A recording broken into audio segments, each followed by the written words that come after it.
Hello Wangshi lovers, welcome back to my channel. Last part में हमने देखा Wenching के हाथ में वेइंग का फ़ोन और वांगजी का नंबर था।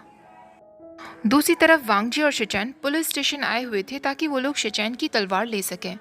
पुलिस ऑफिसर्स ने शिचैन को जाने तो दिया था, लेकिन उसकी तलवार को अपने पास ही रख लिया था। वांगजी को पता था कि ये गलत है, लेकिन और कोई तरीका नहीं था शिचैन की तलवार को वापस लाने का। शाम के समय वो पुलिस स्टेशन जाते हैं जब न्यू मिंगजी अपने घर जा चुका था। वांगजी अपने साथ गुचिन लेकर गया था, जिससे वो गुचिन स्ट्रिंग से सारे कैमरास को फ्रीज कर देता है, जिससे वो लोग कैमरा में कैप्चर ना हो सकें। काफी समय अंदर जाने के बाद शिचैन कहता है, वांगजी, मुझे अपनी तलवार आसपास ही फील हो रही है। तभी वो एक पर्सन को देखते हैं जिसके पास शिचैन की तलवार थी, लेकिन वो नींद में था, चेयर पर बैठे बैठे ही सो रहा था। शिचैन अपनी तलवार उठाने के लिए आगे बढ़ ही रहा होता है कि तभी वांगजी का फोन वाइब्रेट करने लगता है। इसी के साथ वांगजी के फोन में फ्लैश भी ऑन हो गई थी। वांगजी को नहीं समझ आ रहा था कि उसके फोन से म्यूजिक क्यों प्ले हो रहा है और उसे कैसे रोकना है। वो ऑफिसर जो सो रहा था वो अचानक से जाग जाता है। वांगजी के पास अब कोई और आइडिया नहीं था। वो उसके प्रेशर पॉइंट्स को दबा देता है, जिससे वो ऑफिसर बेहोश हो जाता है। वांगजी तुरंत उसकी पल्स चेक करता है। उसे बहुत बुरा लग रहा था, क्योंकि वो बस उस मैन को पैरालाइज करना चाहता था, ना कि उसे बेहोश करना चाहता था। शिचैन उसकी हालत को समझ जाता है। शिचैन उससे कहता है, वांगजी, अभी हम खतरे में पड़ जाते, प्लीज अपने फोन को साइलेंट पर लगा दो। वांगजी अपने फोन के आइकन्स पर हर जगह टच कर रहा था। उसने फोन पर साइलेंसिंग स्पेल भी लगाने की कोशिश की, लेकिन फोन साइलेंट नहीं हो रहा था। फिर वो शिचैन की तरफ देखते हुए कहता है, इसे कैसे करना है ब्रदर। शिचैन वांगजी के हाथ से फ़ोन लेता है और उससे कहता है, मैं कर देता हूँ। वो जैसे ही वांगजी का फ़ोन चेक करता है तो उसमें काफ़ी सारे मैसेजेस थे। वो वांगजी से कहता है, वांगजी, तुम्हें इन मैसेजेस को पढ़ लेना चाहिए। वांगजी जैसे ही मैसेज खोलता है तो वो एक अननोन नंबर से मैसेज था। उस मैसेज में लिखा था, मैं वेइंग हूँ, मेरा फ़ोन पिक करो। और साथ में काफ़ी सारे अल्फ़ाबेट्स बने हुए थे। ऐसा लग रहा था किसी ने रैंडमली टाइप कर दिया है। एक और मैसेज था जिसमें लिखा था, सॉरी, रॉन्ग नंबर, बाय। तीसरे मैसेज में लिखा था, ये रॉन्ग नंबर नहीं है, मैं सच में वेइंग ही हूँ, मेरा फ़ोन पिक करो, मुझे अभी के अभी कॉल करो। और फिर से काफ़ी सारे रैंडम अल्फ़ाबेट्स। वांगजी काफ़ी टाइम तक फ़ोन स्क्रीन को ही घूरता रहता है। उसे सारे मैसेजेस बहुत कंफ्यूजिंग लग रहे थे। वो सोचने लगता है, क्या वेइंग मुझसे कांटेक्ट करना चाहता है, लेकिन ये उसने कैसे सेंटेंसेस लिखे हैं। क्या ये कोई मॉडर्न लैंग्वेज है जो मुझे नहीं आती। वांगजी शिचैन को मैसेज दिखाते हुए कहता है, ब्रदर, क्या ये कोई दूसरी लैंग्वेज है। शिचैन कहता है, नहीं वांगजी, शायद मास्टर वे ने कीबोर्ड पर रैंडम बटन्स प्रेस कर दिए हैं। अब उन्होंने ऐसा क्यों किया ये मुझे नहीं पता, पर अभी तुम उन्हें फ़ोन नहीं कर सकते, हम पुलिस स्टेशन में हैं। वांगजी कहता है, मैं समझता हूँ, और वो तुरंत वेइंग को मैसेज कर देता है, मैं तुम्हें अभी कॉल नहीं कर सकता, मैं बाद में बात करता हूँ। तुरंत वांगजी को मैसेज आता है, मुझे अभी के अभी कॉल करो वरना तुम्हारा मौका गया। और फिर से काफ़ी सारे रैंडम वर्ड्स। शिचैन वो पढ़कर कहता है, मुझे लगता है वो ड्रंक हैं, तुम उन्हें बाद में कॉल करना वांगजी।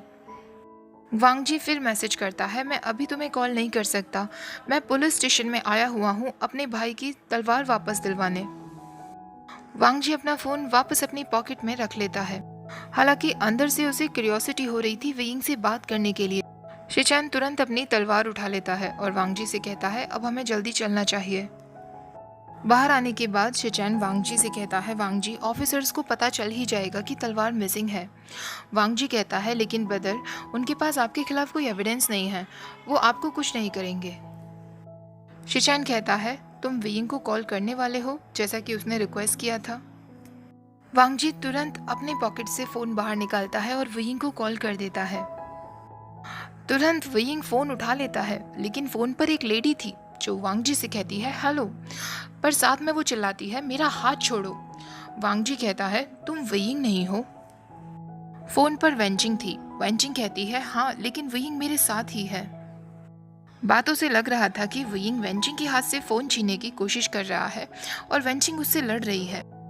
वेइंग फ़ोन पर ही कहता है, लंजा, मुझे माफ़ कर देना, ये मेरी दोस्त है जो तुम्हें परेशान कर रही है, मैं तुम्हें कॉल नहीं करने वाला था, मैं अभी फ़ोन कट करता हूँ। तभी वेंचिंग उससे कहती है, इडियट, उससे बात करो अभी की अभी। और वेंचिंग वेइंग को ज़ोर से मारती है। वुयिंग उससे कहता है, वेंजिंग मुझे मार क्यों रही हो? ठीक है, मैं अभी उससे बात करता हूँ। वांग जी को समझ नहीं आ रहा था कि ये फ़ोन पर चल क्या रहा है। वुयिंग फिर उससे कहता है, लंजा हेलो अगेन, मुझे लगा कि तुम बिजी होगे पुलिस स्टेशन में। वांग जी कहता है, हमारा काम हो चुका है। तभी वेंचिंग फिर से वुयिंग को मारती है। वुयिंग उससे कहता है, मैं उससे बात कर तो रहा हूँ ना।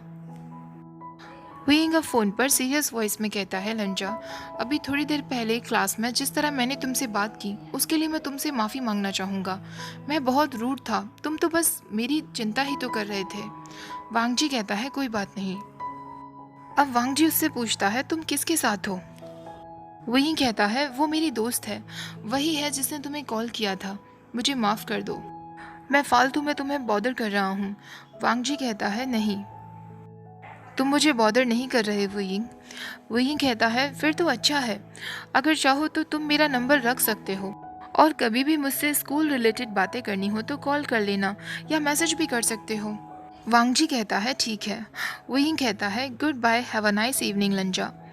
वांग जी एक गहरी सांस के साथ अपना फ़ोन फिर से अपने पॉकेट में रख लेता है। शिचेन उससे पूछता है, वांग जी क्या हुआ?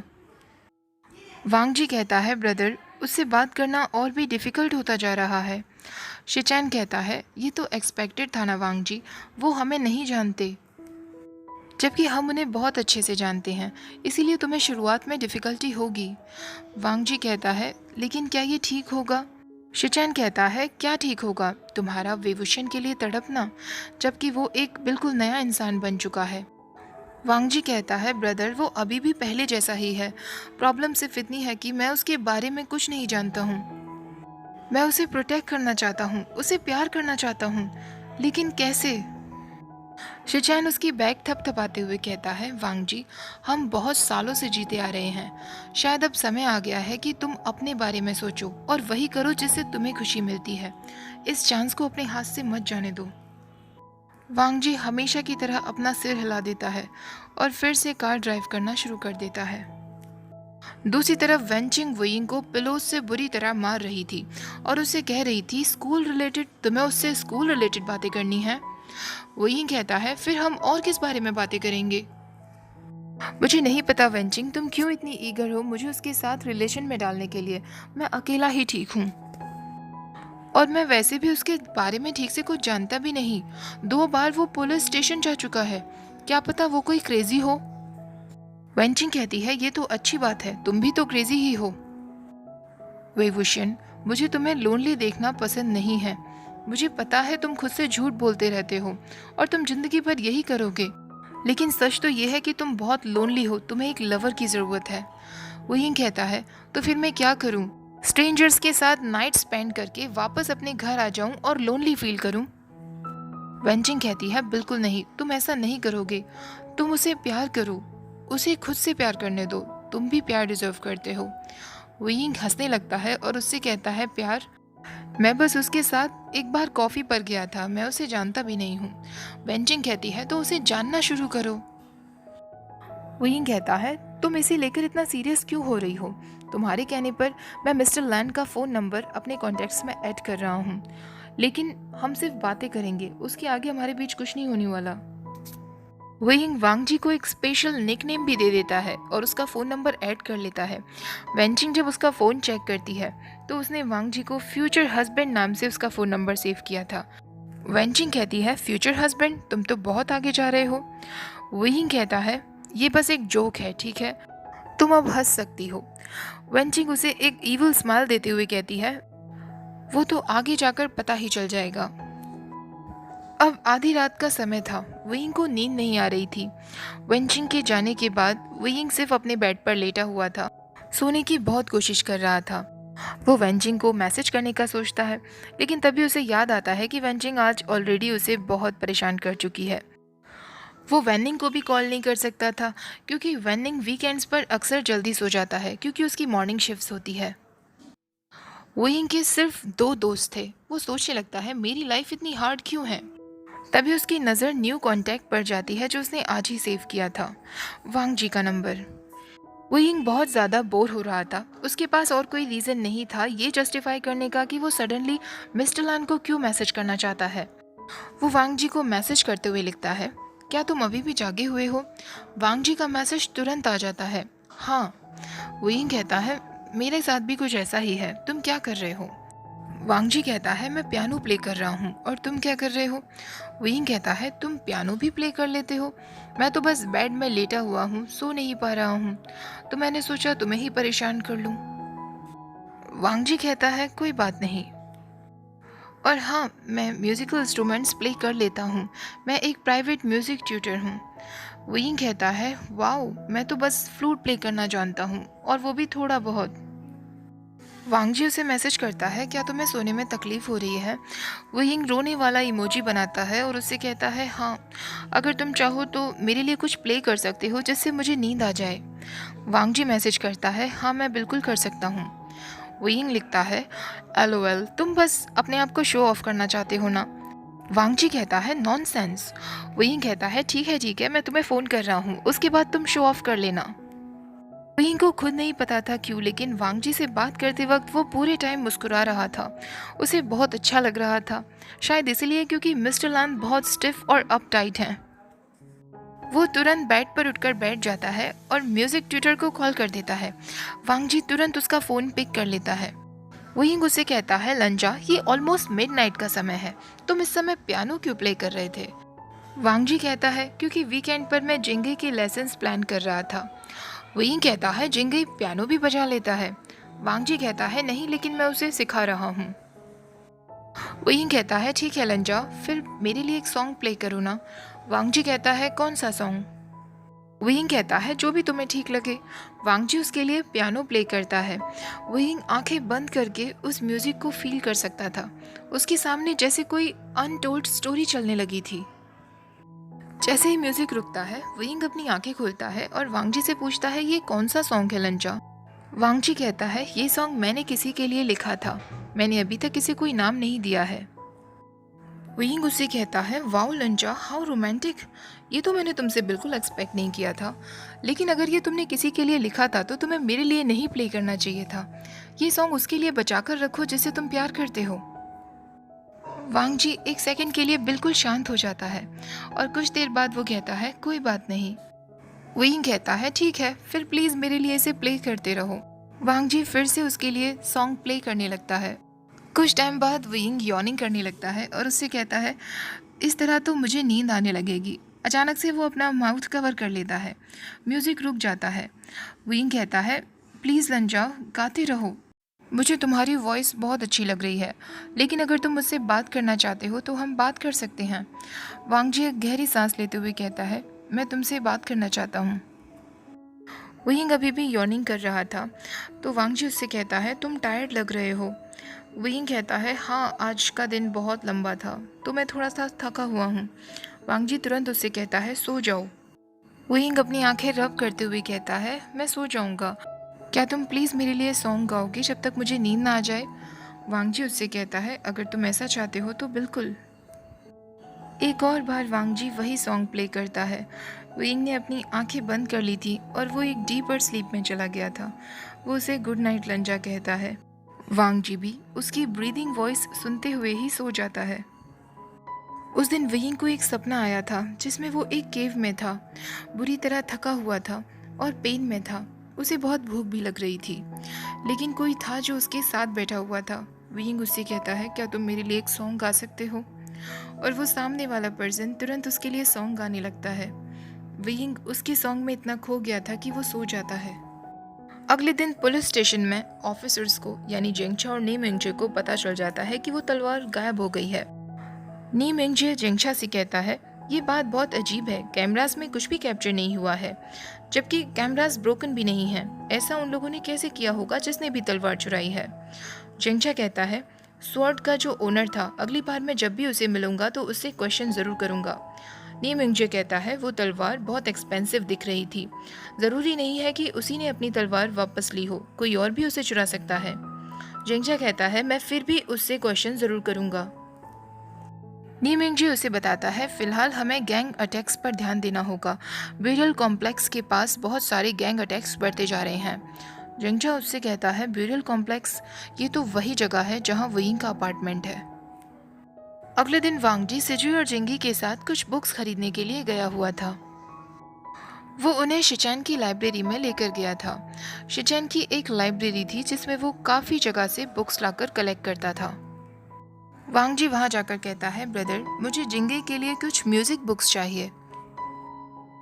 वांगजी काफ़ी सारी बुक्स कलेक्ट कर ही रहा होता है कि तभी उसका फ़ोन वाइब्रेट करता है। विंग ने उसे मैसेज किया था, गुड मॉर्निंग लंजा, लास्ट नाइट मुझे बहुत अच्छी नींद आई, बस तुम्हारी वजह से। वांगजी टाइम की तरफ देखता है, ऑलमोस्ट 10 बजने वाले थे।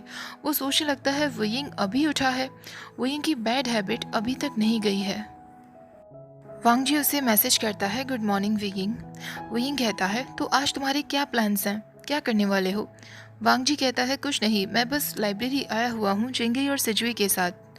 विंग कहता है, तो तुम बेबी सिटिंग कर रहे हो? इससे मुझे याद आया, मुझे भी कुछ ग्रोसरीज खरीदनी है, मैं तुमसे बाद में बात करता हूँ लंचा। वांगजी अपने फ़ोन को वापस पॉकेट में रख लेता है। जिंगी कहता है, अंकल आप कितनी बुक्स और खरीदने वाले हैं, मेरे हाथ तो टूट जाएंगे। तभी शिचैन सिजुई से कहता है, सिजुई मैं तुमसे कुछ बात करना चाहता था, क्या तुम वीकेंड्स पर यहाँ लाइब्रेरी में पार्ट टाइम जॉब करना चाहोगे? सिजुई कहता है, अंकल ऑफ कोर्स, मुझे तो बहुत अच्छा लगेगा, मैं अभी से शुरू कर देता हूँ। शिचैन कहता है, नहीं सिजुई, अपने सैटरडेज को एंजॉय करो, तुम कल से आ सकते हो। तभी जिंगी कहता है, अंकल मैं भूख से मर रहा हूँ, क्या आसपास कोई जगह नहीं जहाँ हम लंच करने के लिए जा सके? वांगजी को याद आता है उसी कैफे के बारे में जहाँ विंग उसे एक बार लेकर आया था। वांगजी सिजुई और जिंगी को वहीं लेकर जाता है।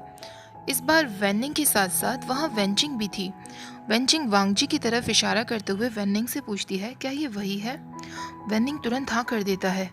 वांगजी को समझ तो आ गया था कि वो दोनों उसके बारे में बात कर रहे हैं, लेकिन क्यों कर रहे हैं ये वो नहीं समझ पा रहा था। सिजुई और जिंगी अपना ऑर्डर देते हैं। वेनिंग उनका ऑर्डर लेता है और वांगजी पे करने के लिए जाता है। तभी वेंचिंग उसके पास आकर खड़ी हो जाती है और कहती है, मिस्टर लैन, तो आप वही है ना जिसके बारे में विंग ने मुझसे बात की थी? वांगजी कहता है, आप वही वुमन है जिससे कल मैंने फ़ोन पर बात की थी? वेंचिंग कहती है, हाँ मेरा नाम वेंचिंग है, मैं एक डॉक्टर हूँ। वांगजी कहता है, मेरा नाम लान वांगजी है, मैं एक म्यूजिक ट्यूटर हूँ। वेंचिंग कहती है, मैं कल के लिए आपसे माफ़ी मांगना चाहूँगी, पर विंग आपसे बात करने के लिए बहुत ईगर था। वांगजी कहता है, क्या ये सच है? वेंचिंग कहती है, हाँ बिल्कुल, वो बहुत शाय है, इसलिए वो डायरेक्टली आपसे ये बात नहीं कह पा रहा था। वांगजी कहता है, उसने मुझे मैसेजेस किए थे। वेंचिंग कहती है, क्या सच में? आप दोनों कब से मैसेजेस पर बातें कर रहे हैं? वांगजी कहता है, लास्ट नाइट। तभी वेनिंग उनका ऑर्डर लेकर आ जाता है। वेंचिंग भी वेनिंग की मदद करती है और जिंगी वेंचिंग को देखकर कहता है, आप कौन हैं? वेंचिंग कहती है, मैं तुम्हारी टीचर की बेस्ट फ्रेंड हूँ। सिजुई कहता है, आप टीचर वे की फ्रेंड हैं? वेंचिंग कहती है, हाँ, मिस्टर लैन और विंग को फ्रेंडली होता हुआ देखकर मुझे लगा कि मुझे भी खुद को आप सबसे इंट्रोड्यूस करना चाहिए। जिंगी कहता है, सच में? इसका मतलब टीचर वी ने उस फ़ोन नंबर का इस्तेमाल किया जो मैंने उन्हें दिया था। वेंचिंग शॉक्ड होते हुए कहती है, तो तुम ही वो किड हो जिसने विंग को उनका फ़ोन नंबर दिया था? जिंगी कहता है, हाँ, लेकिन मैंने सोचा भी नहीं था कि उन्होंने सच में उस फ़ोन नंबर को यूज़ किया। वेंचिंग ज़ोर ज़ोर से हंसने लगती है। सिजुई कहता है, तुमने मेरे डैड का फ़ोन नंबर टीचर वे को दिया?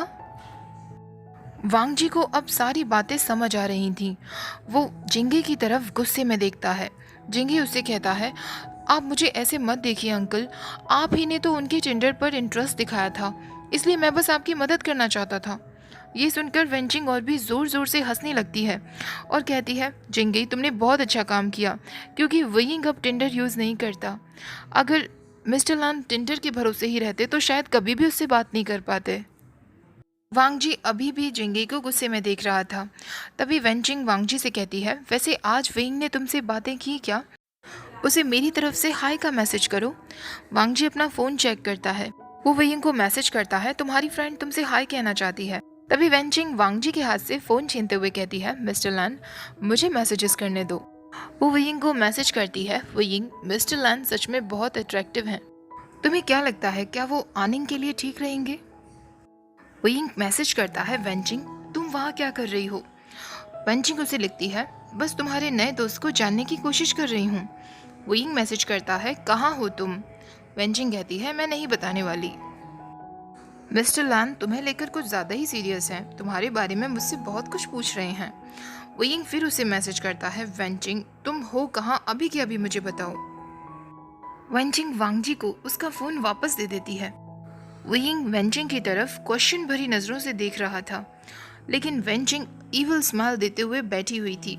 उसे विश्वास था कि वेइंग बस पहुंचता ही होगा। तभी वेइंग भागता हुआ वहां पहुंच जाता है।